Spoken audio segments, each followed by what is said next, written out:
నమస్తే welcome to Magna TV నేను Aditya super star Mahesh బాబుకి సంబంధించి ఏదైనా అంశం ఎప్పుడూ కూడా కాంట్రవర్సీ అవ్వటం అనేది చాలా తక్కువగా చూస్తుంటాం. ఈ మధ్యకాలంలో ఈడీకి సంబంధించినటువంటి ఏదో కేసు విషయంలో ఆయన పేరు బయటకు వచ్చిందంటే పలానా సంస్థకి ఆయన బ్రాండ్ అంబాసిడర్గా ఉన్నారు, దాంట్లో ఏదో అవకతవకలు జరిగాయి, ఆయన పలానా అమౌంట్ తీసుకున్నారు అండ్ క్యాష్ రూపంలో ఇంత తీసుకున్నారు, ఆన్లైన్ పేమెంట్ ఇంత తీసుకున్నారు అనేది ఏదో ఒక అంశం బయటకు వచ్చింది. కానీ అదంత పెద్ద కాంట్రవర్సీ అంటే 100% కాదనే సమాధానం వినిపిస్తుంది. ఎందుకంటే మొదటి నుంచి కూడా ఆయన 2 ప్లేసెస్‌లో మాత్రమే కనిపిస్తూ ఉంటారు. అయితే ఏదైనా షూటింగ్‌లో బిజీగా ఉంటారు, లేదా షూటింగ్‌కి కాస్త విరామం దొరికిందంటే కంప్లీట్‌గా ఫ్యామిలీతో ఏదో ఒక వెకేషన్‌లో ఉంటారు. అసలు కంప్లీట్‌గా ఫ్యామిలీతో గడిపే స్టార్ హీరోల్లో మొట్టమొదటిగా వినిపించే పేరు కూడా సూపర్ స్టార్ మహేష్ బాబుదే. ఎందుకంటే చాలా సందర్భాల్లో మన టాలీవుడ్‌లో ఉన్నటువంటి అగ్ర హీరోలంతా కూడా ఈ విషయం గురించి ప్రస్తావించినటువంటి సందర్భాలు మనం చూసాము. మహేష్ బాబుకి టైం దొరికినప్పుడల్లా వెకేషన్‌కి ఫ్యామిలీతో స్పెండ్ చేస్తూ ఉంటాడు. మేము అసలు ఫ్యామిలీతో అలా స్పెండ్ చేసినటువంటి సందర్భాలు కూడా లేవంటూ గతంలో కేటీఆర్ గారు కూడా మాట్లాడినటువంటి సందర్భాలు చూసాము. అంటే మహేష్ బాబు గారిని కానీ, నమ్రత గారిని కానీ చూసి నేర్చుకోండి, మీరు కూడా ఎప్పుడు మీరు రాజకీయాల్లో బిజీగానే ఉంటారా, అసలు ఫ్యామిలీకి టైం ఇవ్వరా అనే కోణంలో వాళ్ళు మాట్లాడినటువంటి అంశాలు కూడా మనం చూసాం. ఇకపోతే ప్రస్తుతానికి హీరో మహేష్ బాబుకి సంబంధించినటువంటి అంశం ఒకటి కాకపోయినా ఆయన కుమారుడు గౌతమ్‌కి సంబంధించినటువంటి ఒక్క అంశం మాత్రం సోషల్ మీడియా వేదికగా కొంచెం కాంట్రవర్సీ అవుతోంది.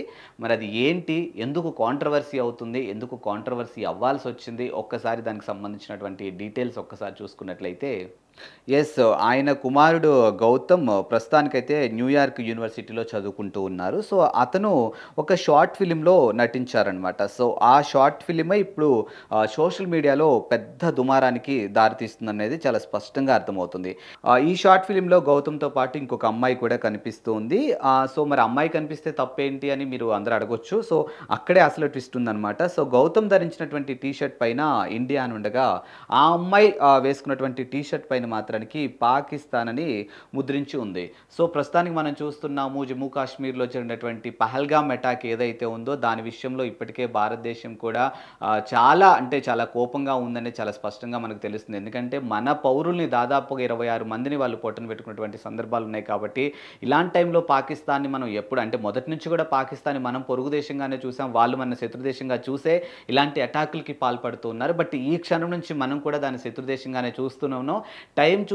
టైం కోసం మనం కూడా ఎదురు చూస్తూనే ఉన్నాం. అటు ఇండియన్ ఆర్మీ కానీ, అటు ఇండియన్ గవర్నమెంట్ కానీ ఈ విషయంలో చాలా సీరియస్‌గా ఉంది. ఎప్పుడెప్పుడు అని అందరూ ఈగర్లీ వెయిటింగు.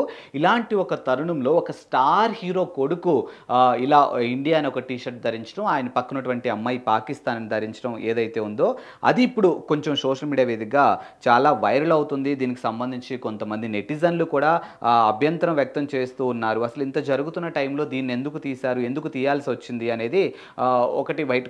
మరికొంతమంది ఏందంటే జనరల్‌గా షార్ట్ ఫిల్మ్ కదా! షార్ట్ ఫిల్మ్‌లా చూడొచ్చు కదా!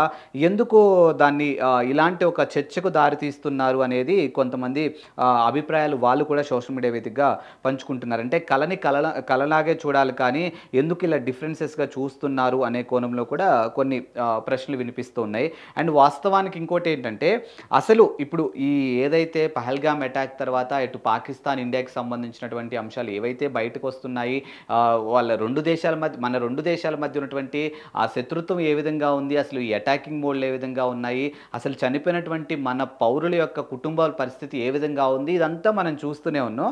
మరికొంతమంది ఏందంటే అసలు ఈ షార్ట్ ఫిల్మ్‌కి సంబంధించినటువంటి ఆ విజువల్స్ ఏవైతే ఉన్నాయో అసలు అవి ఇప్పుడు కానే కావు, గతంలోవి అన్నట్టుగా మరికొంతమందైతే దీన్ని ప్రమోట్ చేస్తూ ఉన్నారు.